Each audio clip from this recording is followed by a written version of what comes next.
सन्माननीय उद्धव साहेबांचं भाषण ऐकायचं आहे आणि त्यामुळे मी त्यांच्या आणि तुमच्यामध्ये जास्त वेळ घेणार नाही. परंतु पक्षाची भूमिका अत्यंत स्पष्ट झाली पाहिजे.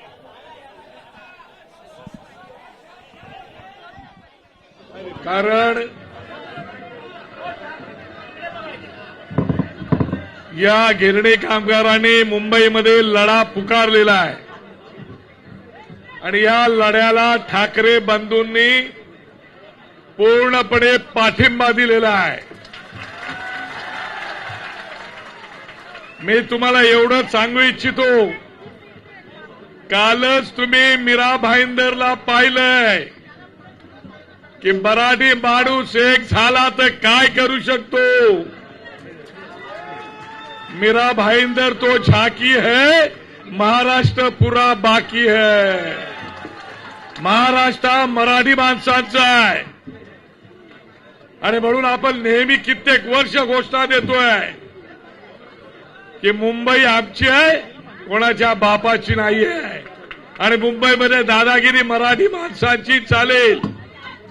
मी उद्धव साहेबांच्या निदर्शनात एवढंच आणून देऊ इच्छितो, आम्ही गिरण गावाचे आमदार राहिलेलो आहोत. गेले कित्येक वर्ष या गिरणी कामगारांनी लढा पुकारलेला आहे. दुर्दैवाने राज्य सरकारचे अजूनही डोळे उघडत नाहीत. त्या ठिकाणी प्रत्येक बोलणारा वक्ता हा टाहो फोडून बोलत होता की आम्हाला न्याय द्या, न्याय द्या, न्याय द्या. जी मुंबई आम्ही 106 हुतात्मे देऊन मिळवलेली आहे, त्या मुंबईमध्ये मराठी माणसाला न्याय मिळत नाही, हे दुर्दैवाने मला बोलावं लागतंय. राज्य करणारे फक्त बोलतात की आम्ही शेतकऱ्यांची लेकरं आहोत. अरे मग तुम्ही शेतकऱ्यांची लेकरं आहात, मराठी आहात, तर मग या मराठी माणसाला न्याय का देत नाहीत? काय मागणी चुकीची आहे?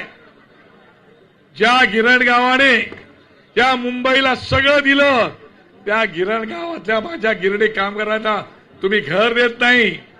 मात्र अदानीला तुम्ही हजारो लाखो रुपयाची, कोट्यवधी रुपयाची जमीन तुम्ही देता आणि म्हणून मी माझी सिलेक्टेड मागणी करणार आहे. जमीन देताय ना, मग त्या धारावीमध्ये त्यांना टीडीआर पर दिलाय. मग त्या धारावीमध्येच या माझ्या गिरणी कामगारांना घरं मिळाली पाहिजे. गिरणी कामगारांच्या सोबत जे माझे रात्र दिवस पोलीस 24 तास डोळे सताड उघडे ठेवून नोकरी करतात, त्या पोलिसांनाही मिळाली पाहिजेत घरं. पत्रकारांना घरं मिळाली पाहिजेत. अरे तुमचं जातंय काय? परराज्यातून येणाऱ्या लोकांना वाटेल ते देता, पण या मराठी माणसाला द्यायला मात्र तुम्ही हात आकडे घेता. या भारत देशामध्ये अख्ख्या भारतातून आलेल्या लोकांना तुम्ही मोफत घरं दिलीत. आम्ही त्याच्याविषयी तक्रार केली नाही, पण ज्या मुंबईमध्ये या गिरणी कामगारांनी स्वतःचं रक्त सांडवलं, त्या गिरणी कामगारांना मात्र तुम्ही घरं द्यायला मागत आहे. कुठे देताय? शेलू आणि वांगणीला. तर तुम्हाला मुंबईच्या बाहेर हा गिरणी कामगार काढायचा आहे. असा गिरणी कामगार जाणार नाही. हा गिरणी कामगार मराठा आहे, लढवय्या आहे, मरेल मोडेल पण वाकणार नाही. वेळ आली तर तुमच्या ढुकणावर लात मारून आपला हक्क आहे तो घेतल्याशिवाय राहणार नाही. आणि म्हणून माझी मागणी आहे की कुठल्या परिस्थितीमध्ये मागच्या सरकारमध्ये आत्ताचे मुख्यमंत्री, त्यावेळेला ते गृहनिर्माण मंत्री होते, त्या काळचे मुख्यमंत्री आता ह्या राज्याचे गृहनिर्माण मंत्री आहेत.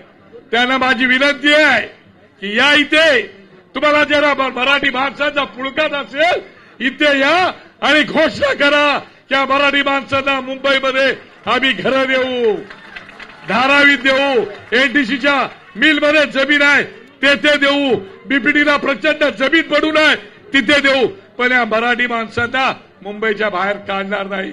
ही घोषणा करा, ही आमची अपेक्षा आहे. आता आमचं शिष्टमंडळ येईल, ते मागणी करतील. तुम्हाला सगळ्यांना मनापासून मी खूप खूप शुभेच्छा देतो. आमचा सगळा पूर्ण पाठिंबा आपल्या सोबत आहे, एवढीच या ठिकाणी ग्वाही देतो. धन्यवाद.